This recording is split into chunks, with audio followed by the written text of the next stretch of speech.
Without this mistake, she might have been a superstar, but now she waves goodbye to her dreams. Besides losing stage chance, she must give up her sole shelter with Mom, truly at her wit's end. She had no friends there. Just tell me the real reason you're here. I'm here to see you. What do you need? I just want to feel special again. And then off they go, escorted by bodyguards. The two entered a fancy suite. Bodyguards checked it, then shut the door. Just a moment ago, Yuri was playing hard to get, and now he's all, get those clothes off. Though reluctantly, Dominika complied. She felt like a cracked face that couldn't be high and mighty anymore. As the big boss, Yuri wasn't going to be gentle. He just thumped Dominika onto the bed. Suddenly, a hitman appeared, wrapping a wire around Yuri's neck. Seconds later, he was out of the game for good. The hitman blasted the side door lock and took out the waiting bodyguard with a single shot. Then, he rode a motorcycle, taking Dominika to the KGB secret base, where she saw her uncle suddenly. That's when it hit her she was just a pawn. A week back, her uncle, who joined the KGB, suddenly showed up at her door.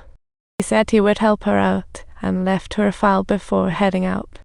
Dominika opened the file and found recordings about the male lead and his current flame, Sonia. The leg-breaking accident wasn't accidental. Sonia, jealous, wanted her place. She deliberately got the male lead to break her leg on stage, and Dominika was furious upon discovering the truth. She followed the male lead to the theatre's bathroom, where he and Sonia were getting cozy, and in her rage, Dominika smashed her cane down on them. She bolted from the scene, but soon felt an overwhelming fear, leading her to seek help from Uncle Ivan. Little did she anticipate, Ivan had already been aware of her intentions. The smiling Ivan from a few days ago now turned into a menacing figure. He actually wanted her to use seduction to snag the oligarch's phone. If you pull this off, it'll make sure your mother's doctor stays safe. What a twist, threatening her with her paralyzed mom. Dominika had no choice but to comply. She arrived at Yuri's hotel, where the lavish suite was already set up, like preparing for a big show. Dominika dressed up inside out, followed Ivan's timeline, and went to the hotel bar.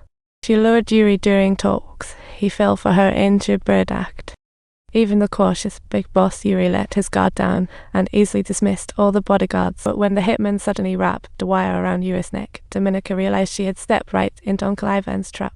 She was meant to help take out Yuri from the start, and as a witness to the assassination, she had one choice: join the KGB. So Dominika was shipped off to a spy school in Siberia to await her next mission. However, the first clash shattered Dominika's worldview. The instructor, resembling Vin Diesel, told her to abandon shame. Because your bodies belong to the nation, you must be ready to give everything. Then began the day in, day out grueling training. Besides regular shooting and lockpicking, their main lesson was learning how to unlock hearts. Ultimately, those who made it through were called crows for guys and red hounds for girls, which Dominika found utterly ridiculous. But she knew that only by becoming the strongest could she escape this hellish life. So the seemingly weak Dominika showed incredible resilience and soon passed all the tests. She was summoned by a KGB general. Meanwhile, CIA Nate in Moscow got a call from the KGB mall. Side note, your phone line has an auto test. Charlie Decker, Whiskey 0, Edward X Lincoln Ida Alpha. By decrypting the phone codes, Nate figured out the time and place for the meetup. Just as she met the mall, undercover cops stopped them. Halt. Police. Stop. To ensure the mall's safety, Nate fired several shots to divert the cops and ended up with no other choice but to dash into the U.S. Embassy. Murderer, don't shoot her. Murderer, murderer. Turns out the undercover cops were just nabbing drug dealers in a routine bust. What a turn of events for Nate, as her hard-built identity came crumbling down.